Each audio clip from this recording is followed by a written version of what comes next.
मुसीबतों से लड़कर जो मुस्कुराता है वही असली जीवन जीता है। सुप्रभात, मैं हूं आपके साथ दीक्षा कोहली। आइए सबसे पहले नजर डालते हैं मुख्य गतिविधियों पर।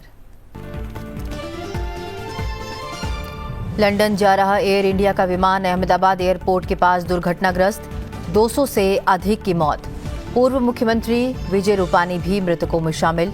राष्ट्रपति द्रौपदी मुर्मू, उपराष्ट्रपति जगदीप धनखड़, प्रधानमंत्री नरेंद्र मोदी, लोकसभा अध्यक्ष ओम बिरला सहित कई नेताओं ने जताया गहरा दुख। प्रधानमंत्री नरेंद्र मोदी बोले, शब्दों से परे हृदय विदारक त्रासदी। आज कर रहे हैं अहमदाबाद का दौरा।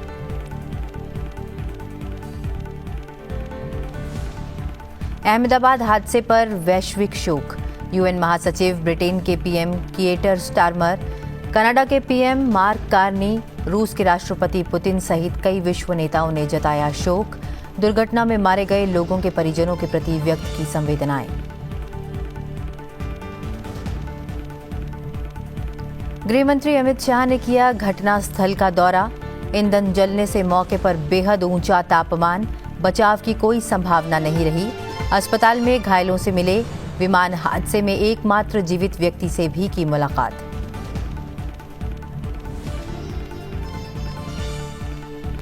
लोकसभा अध्यक्ष ओम बिरला का प्रशिक्षु आईएएस अधिकारियों को संबोधन।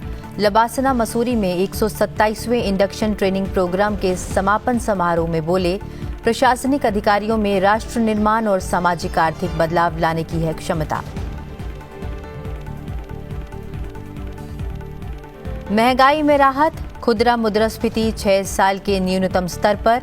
मई 2025 में सीपीआई आधारित मुद्रास्फीति 2.82% तक लुढ़की। फल, सब्जी, दाल और ईंधन की कीमतों में गिरावट से आम जन को राहत।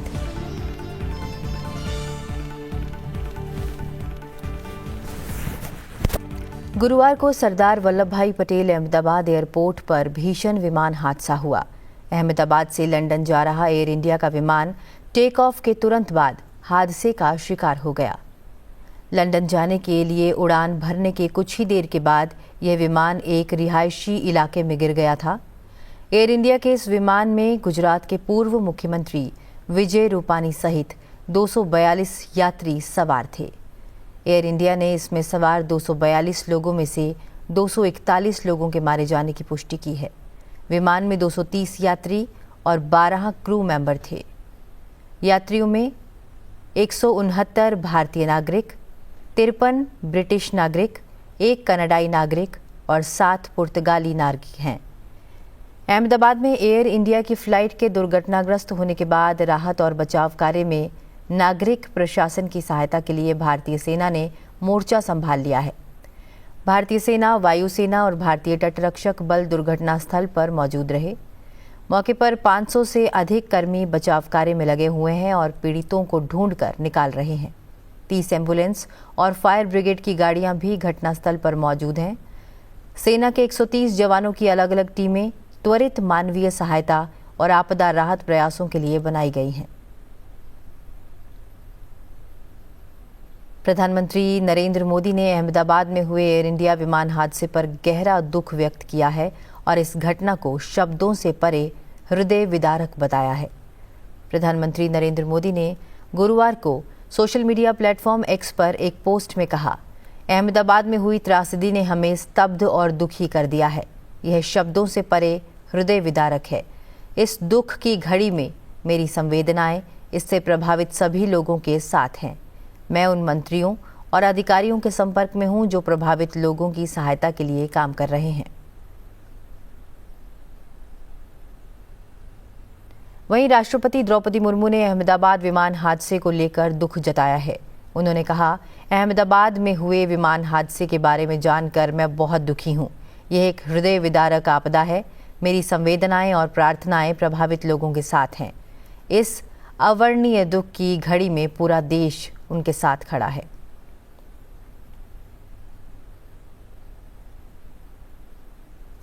उपराष्ट्रपति जगदीप धनखड़ ने अहमदाबाद में हुए दुर्भाग्यपूर्ण विमान हादसे पर दुख व्यक्त किया है।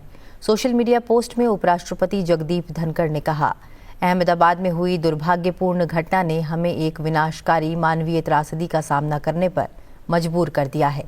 मेरी संवेदनाएं और प्रार्थनाएं उन सभी लोगों के साथ हैं जो इस घटना से प्रभावित हुए हैं। दुख की इस घड़ी में पूरा देश उनके साथ एकजुटता से खड़ा है।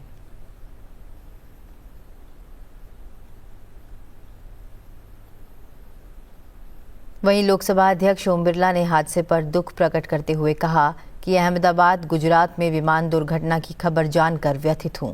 इस हादसे में हताहत हुए सभी लोगों के प्रति अपनी संवेदना व्यक्त करता हूं। ईश्वर से प्रार्थना है कि घायल यात्रियों की रक्षा करें। हादसे के बाद गृह मंत्री अमित शाह ने घटनास्थल का दौरा किया और अधिकारियों से हालात की जानकारी ली। हादसे के कारणों का भी अभी तक पता नहीं चल पाया है। अमित शाह ने अस्पताल का भी दौरा किया जहां घायलों का इलाज किया जा रहा है। इसके बाद गृह मंत्री ने मीडिया को संबोधित किया और उन्होंने घटना के बारे में पूरी जानकारी दी। गृह मंत्री अमित शाह ने बताया कि एयर इंडिया के विमान में अहमदाबाद में ही 1.25 लाख लीटर से अधिक फ्यूल भरा गया था। दरअसल विमान को बिना स्टॉप ओवर के अहमदाबाद से लंदन के गैटविक एयरपोर्ट के लिए उड़ान भरना था। गृह मंत्री ने कहा कि हादसे के तुरंत बाद तापमान इतना अधिक हो गया था कि किसी को बचाने का कोई मौका तक नहीं मिला। गृह मंत्री ने कहा कि अगर इतना भारी मात्रा में ज्वलनशील ईंधन नहीं होता तो अधिक लोगों को बचाया जा सकता था। गृह मंत्री अमित शाह ने अस्पताल पहुंचकर घायलों और एयर इंडिया विमान हादसे में एकमात्र जीवित शख्स से भी मुलाकात की। इसके बाद उन्होंने केंद्रीय नागरिक उड्डयन मंत्री किंजरापू राममोहन नायडू और गुजरात के मुख्यमंत्री और तमाम शीर्ष अधिकारियों के साथ बैठक की और पूरे हादसे व राहत बचाव कार्य की जानकारी भी ली।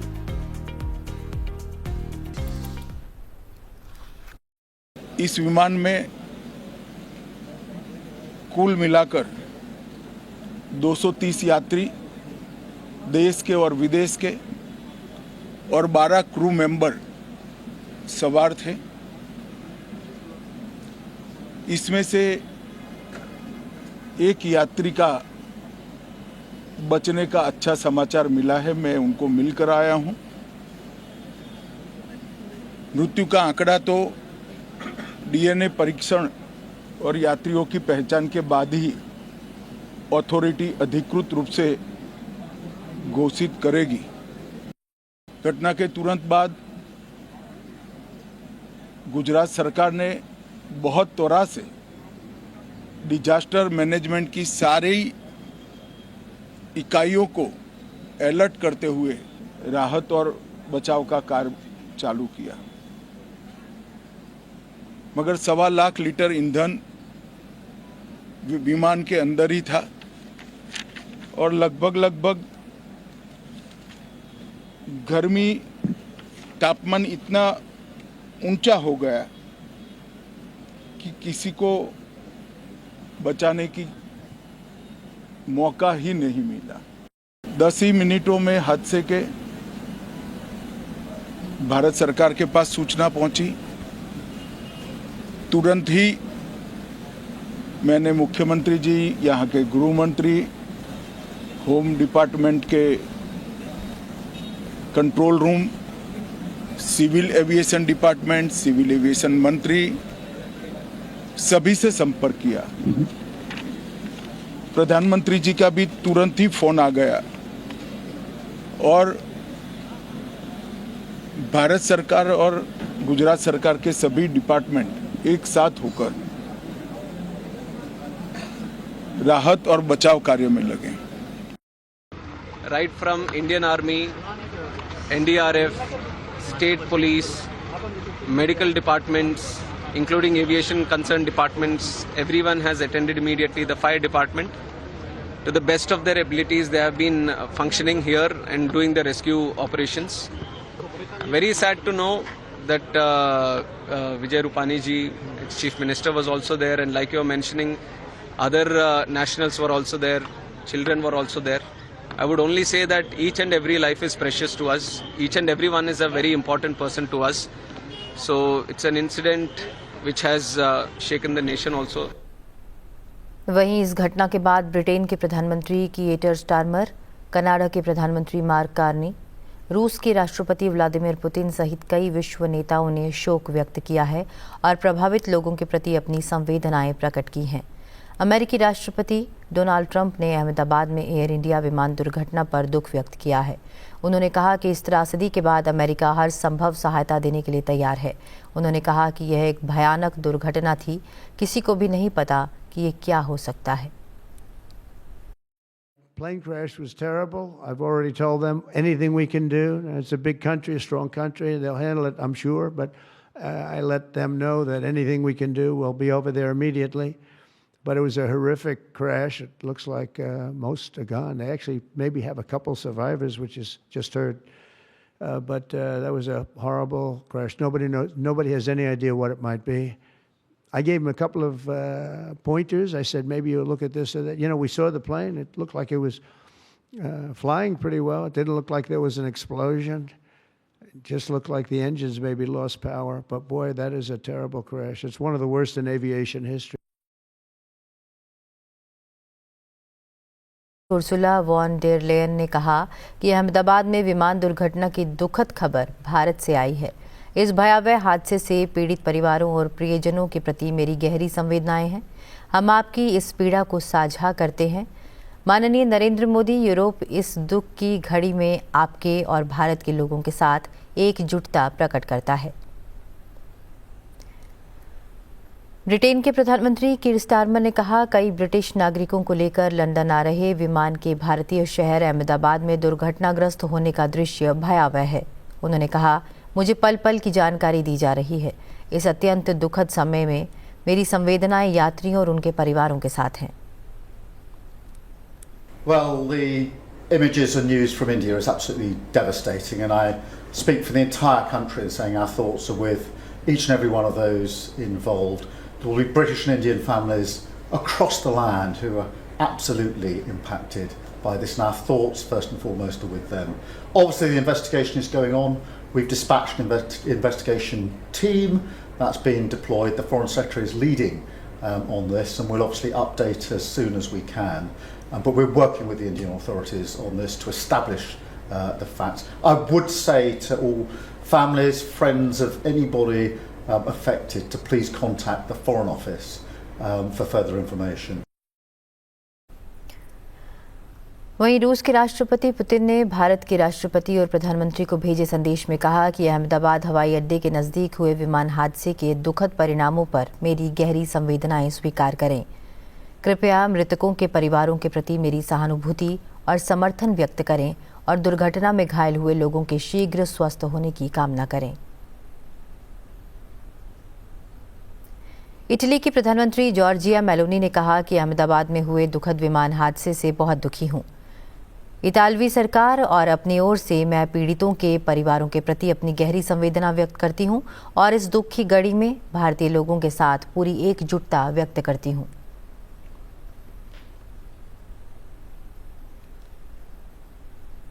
रूसी सरकार के मुख्यालय क्रेमलिन ने मॉस्को में जारी बयान में कहा कि राष्ट्रपति व्लादिमीर पुतिन ने अहमदाबाद में विमान दुर्घटना पर भारत की राष्ट्रपति द्रौपदी मुर्मू और प्रधानमंत्री नरेंद्र मोदी को अपनी गहरी संवेदनाएं प्रकट की हैं।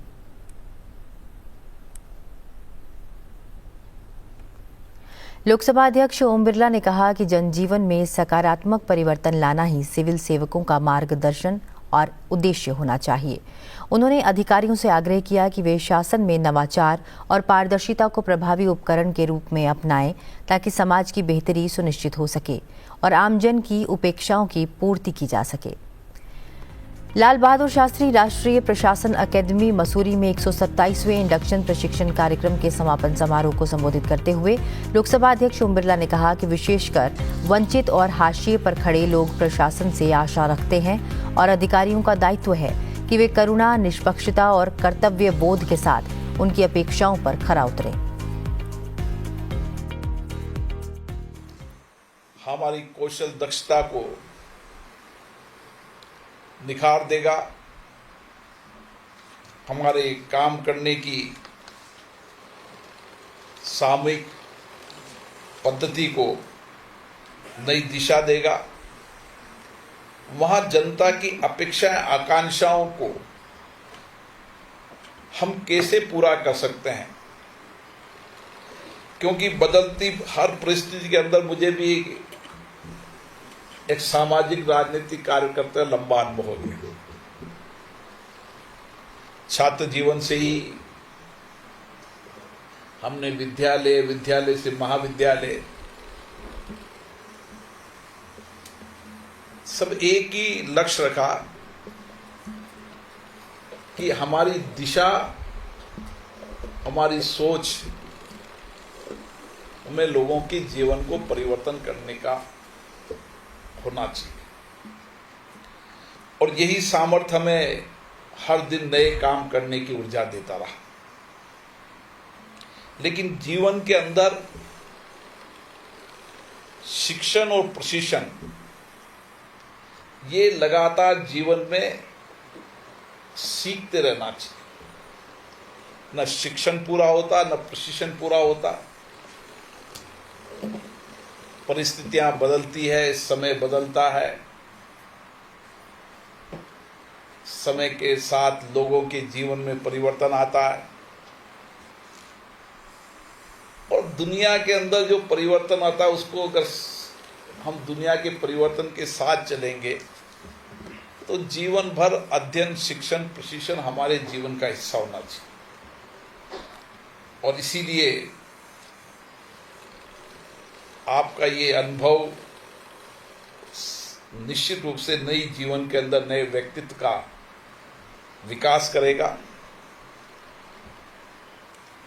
और राष्ट्र की सेवा के अंदर, देश की सेवा के अंदर हम नए संकल्प के साथ, नए विचार के साथ काम करेंगे। लोकसभा अध्यक्ष ने कहा कि लोकतंत्र के 3 प्रमुख स्तंभों में कार्यपालिका की भूमिका बेहद अहम है। नीतियों के निर्माण के बाद उन्हें जमीनी स्तर पर प्रभावी ढंग से लागू करना अधिकारियों की जिम्मेदारी है। उन्होंने पूर्व प्रधानमंत्री श्री लाल बहादुर शास्त्री का उल्लेख करते हुए कहा कि उनका जीवन, सादगी और विचार आज भी लोक सेवकों को प्रेरित करते हैं। इस लोकतांत्रिक व्यवस्था के अंदर हमारे जो 3 पिलर हैं, उसमें कार्यपालिका का पिलर भी बहुत मजबूत है।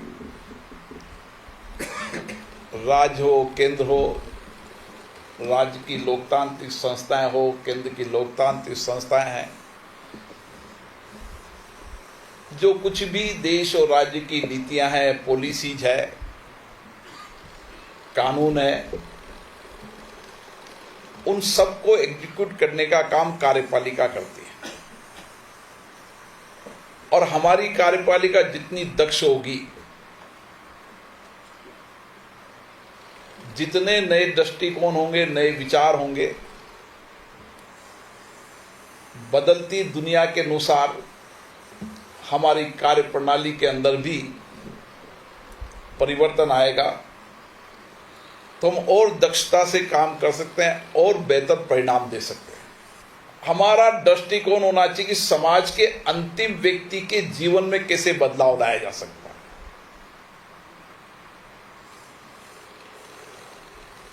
और वो बदलाव केवल एडमिनिस्ट्रेशन काम से नहीं होता।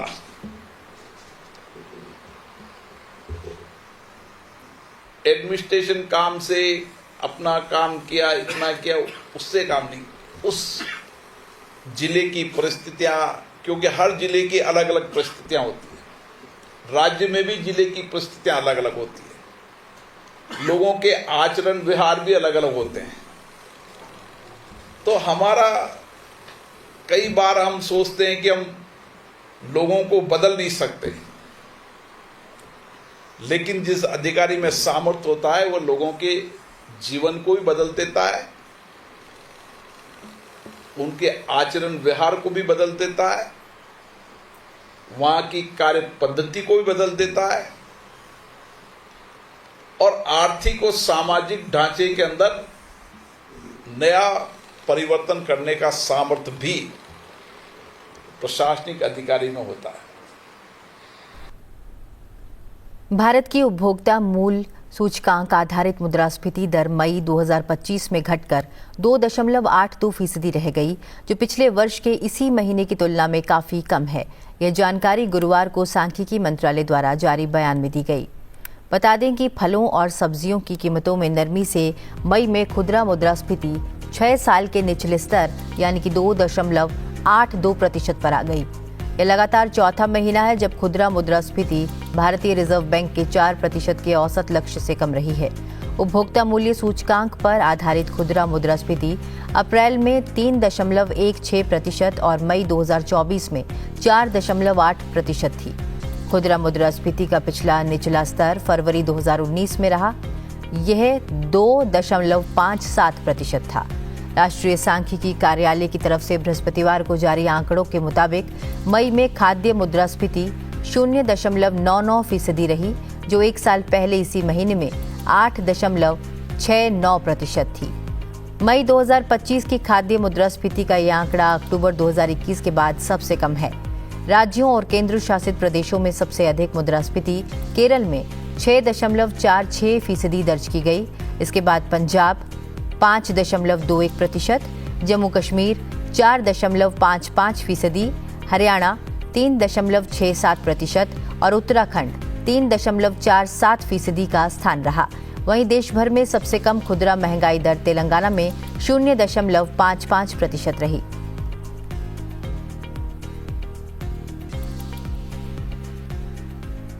भारत और कनाडा को जीवंत लोकतंत्र बताते हुए विदेश मंत्रालय ने बृहस्पतिवार को कहा कि नई दिल्ली का मानना है कि G7 शिखर सम्मेलन से इतर दोनों देशों के प्रधानमंत्रियों के बीच होने वाली बैठक विचारों के आदान प्रदान और द्विपक्षीय संबंधों को फिर से स्थापित करने का रास्ता तलाशने के लिए एक महत्वपूर्ण अवसर प्रदान करेगी। विदेश मंत्रालय के प्रवक्ता रणधीर जायसवाल ने अपनी साप्ताहिक मीडिया ब्रीफिंग के दौरान एक सवाल के जवाब में यह टिप्पणी की। उन्होंने कहा कि पिछले हफ्ते हमारे प्रधानमंत्री को कनाडा के प्रधानमंत्री का फोन आया था। बातचीत के दौरान प्रधानमंत्री मार्क कार्नी ने प्रधानमंत्री नरेंद्र मोदी को G7 शिखर सम्मेलन में शामिल होने के लिए आमंत्रित किया और जैसा कि आप जानते हैं कि निमंत्रण स्वीकार कर लिया गया है। जायसवाल ने कहा कि यह बातचीत दोनों प्रधानमंत्रियों के लिए भारत कनाडा संबंधों पर विचार विमर्श करने और इसे आगे ले जाने के उपायों पर चर्चा करने का भी अवसर था। कनाडा इस महीने के अंत में महत्वपूर्ण G7 शिखर सम्मेलन की मेजबानी करेगा। As you are aware, our Prime Minister had received a call from the Canadian Prime Minister last week. During the call, Prime Minister Carney had invited Prime Minister to attend the G7, and as you are aware, the invitation has been accepted. It was also an occasion for the two Prime Ministers to talk about India or reflect on India-Canada relations and how do we take it forward. As you are aware, India-Canada are vibrant democracies which are bound by shared democratic values and a steadfast commitment to the rule of law. And of course, very vibrant people-to-people ties. We believe that the forthcoming meeting between the two leaders on the sidelines of the G7 summit in Kananaskis in Canada will offer an important opportunity for them to exchange views on bilateral and global issues and explore pathways to set or reset the relationship based on mutual respect, shared interests, and sensitivity to each other's concerns. Our views on some of these have already been shared publicly in considerable detail. There are existing mechanisms between Indian and Canadian law enforcement agencies that have discussed issues of mutual security concern over a period of time. This engagement is likely to continue. अंतर्राष्ट्रीय योग दिवस अपने 10 वर्ष पूरे कर चुका है। आयुष मंत्रालय ने नई दिल्ली स्थित राष्ट्रीय मीडिया केंद्र में 11वें अंतर्राष्ट्रीय योग दिवस के लिए उद्घाटन समारोह का आयोजन किया। अंतर्राष्ट्रीय योग दिवस 2025 पर कर्टन रेजर प्रेस कॉन्फ्रेंस को संबोधित करते हुए आयुष मंत्री प्रताप राव जाधव ने योग दिवस की जानकारी साझा की। उन्होंने कहा कि यह प्रयास है कि इस कार्यक्रम को इतने शानदार और यादगार तरीके से मनाया जाए कि यह वैश्विक शांति, कल्याण और सद्भाव की सामूहिक यात्रा का प्रतीक बने। 11वें अंतर्राष्ट्रीय योग दिवस के इस महत्वपूर्ण कर्टेन रेंजर कार्यक्रम में आप सबको संबोधित करना मेरे लिए सौभाग्य की बात है। यह एक विशेष अवसर है क्योंकि यह अंतर्राष्ट्रीय योग दिवस के एक सफल दशक पूरा होने का प्रतीक है। आयुष मंत्रालय का प्रयास है कि इस कार्यक्रम को शानदार और इतने यादगार तरीके से मनाया जाए जो एक तरह से वैश्विक शांति, कल्याण और सद्भाव की ओर हमारी सामूहिक यात्रा का प्रतीक हो। साथियों, जैसा कि हम सभी जानते हैं, हर साल IDY के आयोजन की एक थीम होती है। थीम के इर्द गिर्द ही गतिविधियों का योजना बनाई जाती है। IDY 2025 की थीम एक पृथ्वी एक स्वास्थ्य के लिए योग। इस योग जैसा कि घोषणा हमारे आदरणीय प्रधानमंत्री जी ने ये की है, 30 मार्च को अपने मन की बात में संबोधन की थी। यह थीम व्यक्तिगत संतुलन और वैश्विक सामंजस्य को बहाल करने की भारत की योग की शक्ति को रेखांकित करती है। केंद्रीय राज्य मंत्री ने कहा कि 2014 में हमारे दूरदर्शी प्रधानमंत्री ने योग की अवधारणा को देश और दुनिया के सामने रखा और आज वह एक वैश्विक आंदोलन बन चुका है। इस बार योग दिवस प्रधानमंत्री नरेंद्र मोदी के नेतृत्व में विशाखापत्तनम में मनाया जाएगा। अंतर्राष्ट्रीय योग दिवस का मुख्य कार्यक्रम 21 जून 2025 को विशाखापत्तनम, आंध्र प्रदेश में आयोजित किया जा रहा है। मुझे आपको यह बताते हुए बहुत खुशी है कि हमारी सरकार के सहयोगी आंध्र प्रदेश के माननीय मुख्यमंत्री श्री चंद्रबाबू नायडू गारू के नेतृत्व में राज्य सरकार ने इस अवसर के लिए बहुत ही महत्वाकांक्षी योजनाएं बनाई हैं और पूरे राज्य में मजबूत और दीर्घकालीन योग संस्कृति बनाने के उद्देश्य से आंध्र प्रदेश सरकार ने योग आंध्रा अभियान शुरू किया है, जो एक सर्वथा अभूतपूर्व प्रयास है। इस प्रयास का उद्देश्य 10 लाख नियमित योग अभ्यासियों का एक समूह बनाना है जो असाधारण रूप से महत्वाकांक्षी हो। अंतर्राष्ट्रीय योग दिवस के एक दशक पूरा होने पर अंतर्राष्ट्रीय योग दिवस की यात्रा को याद करने का भी अवसर है।